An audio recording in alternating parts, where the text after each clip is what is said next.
Hello. I just want to make this post. I'm starting a new series focusing on the fruit of the Spirit.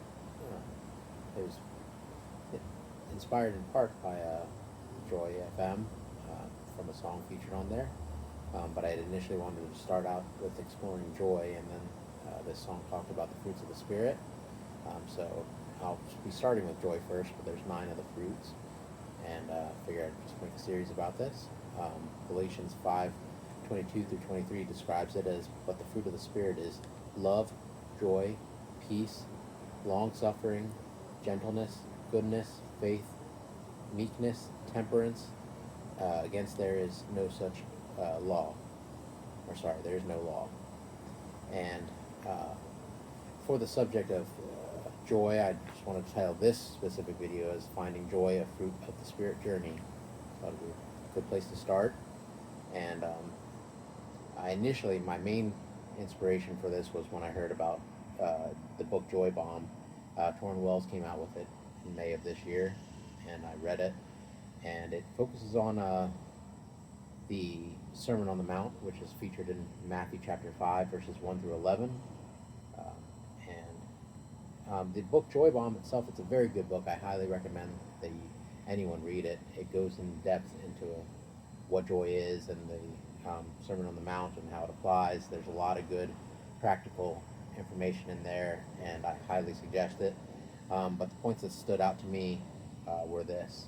The book focuses on 8 different codes or steps for experiencing joy.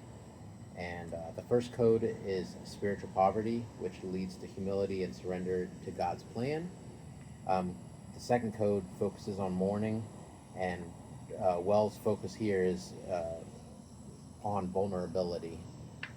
And the third code accentuates humility, and kind of ties in with the first one. But whereas the first one is focusing on surrendering to God's plan, Code 3, Wells talks about the acceptance of humility and to find joy in the journey rather than to seek the next accomplishment.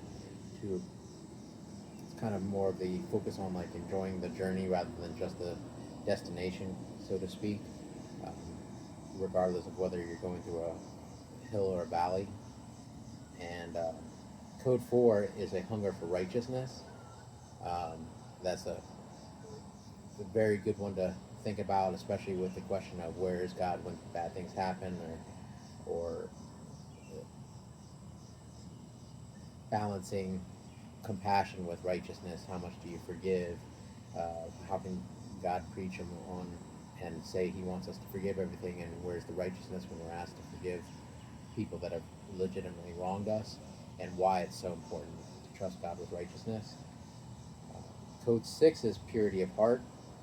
And in this one, he talks about purity versus perfection. And it's interesting because he talks about purity is in the clarity of purpose and an alignment of our intentions with God's will.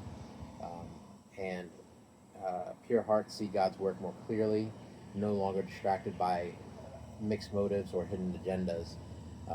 When we don't have, when we're completely focused on what God wants, we don't have to get sidetracked or worried about what we want and going down the wrong path from that. And then Code 7 is peacemaking, and he talks about peacemaking versus keeping, and how we're supposed to be peacemaking because we shouldn't avoid conflict. We should address it with a focus on reconciliation, and it's an active, not a passive role, whereas peacekeeping is just trying to maintain the status quo to avoid a conflict, but that really avoids dealing with the root of an issue. And he does mention this in one phrase. It's one that I've heard before, but it's very true, that an issue avoided is an issue escalated, because down the road you're going to run into the same issue over and over again until something is addressed. And then Code 8 is joy in persecution, and persecution for his sake reminds us that the kingdom we are building is beyond our current circumstances. And that's a very good thing to focus on, because Wells talks about happiness versus joy, And he defines joy as a state of being that can sustain us even in the darkest of times. And why? It's because, quote unquote, our joy is connected to one singular source. The kind of joy we're talking about here isn't superficial or dependent on circumstances. It's divine and eternal. It comes from God and is rooted in his unchanging character and boundless love for us. So, uh, joy is actually not inherent from ourselves, it's from God and provided to us through him. Wells then defines happiness, as Jesus uses the term, as uh, not a fleeting emotion based on external circumstances, but a deep, abiding sense of well-being that comes from a right relationship with God. And when I look at the comparison of joy to happiness, what I gathered out of that was that joy comes from the Lord, and happiness can be a meter of the state of our right relationship with God. So, because you can be joyful even in dark times, even when things are not going right, because you can stay grateful for the blessings that are still in your life, and happiness can be used to know whether or not you're in a right relationship with God. If things are okay, if you're not feeling particularly happy, maybe it's a good time to examine what's going on, where your heart is, what's motivating you, what kind of walls are you running into, and also the kind of circle of influence or friends you're having right now, because that can affect it as well. And these are the 8 points that Tauren Wells ties into joy from the Sermon on the Mount. And some points that stuck out to me were from, first off, from Code 4. He writes, "The truth is that whatever uh, whatever we whatever we crave consistently, we will be consumed by eventually." And that is so true, because what starts out as a desire, if it's with the wrong motivation, can consume our thoughts and our actions until it's all we think about, and we end up getting distracted and then chasing after the wrong things and replacing our what should be a focus on God on a focus on anything other than that. And it can even be on from a blessing, like something that God gave us to as either a gift to us or a gift to be used by us to help others. But we can be so focused on that gift that we lose focus of God. So even a God-given gift, if you're taking the focus off God, is still a wrong thing. When in the wrong proportion and focused on in the wrong way. And I love that the focus of this video and that book is on joy, because I love coming across joyful people. And my concern always when I run into joyful people, though, is the sincerity of the joy. Just because sometimes I think, and we're all guilty of it, we can fake it till you make it, basically.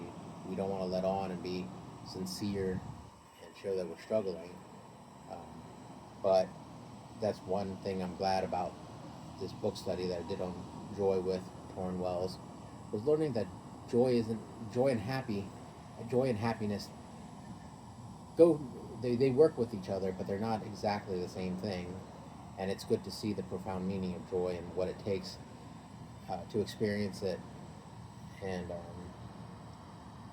it changes the perspective of what joy means, because you can focus on being grateful. Tauren Wells points that out, and I've heard others say it as well. Basically, if you can turn complaints into gratefulness, you can experience joy in any circumstance, because God's with us through the thick and the thin, even when we can't see it or we feel like nothing is going right and where is God. Sometimes we just need to realize that He has a bigger perspective and there's a purpose for our suffering. And a lot of times, once we get through the rough patch, we can look back and see that God's hand was still active. We just didn't see it at the time. But it's important to stay focused on what joy really is, and understanding these 8 points made from the Sermon on the Mount. It's a good way to rethink about how we can apply or get joy in our lives and to monitor our own happiness. These are just a few thoughts I had from it, and I highly suggest reading the book. Um, Tauren Wells does an excellent job exploring it, and giving a lot of practical information and some scientific information as well. It was a very interesting read, not particularly long either. You could do it fairly quickly. So if you can get a copy of it, the book is called Joy Bomb by Tauren Wells. I highly recommend it. Highly recommend uh, doing whatever you can every day. Just spend a few minutes, and I do hope and pray that you experience Jesus. Thank you.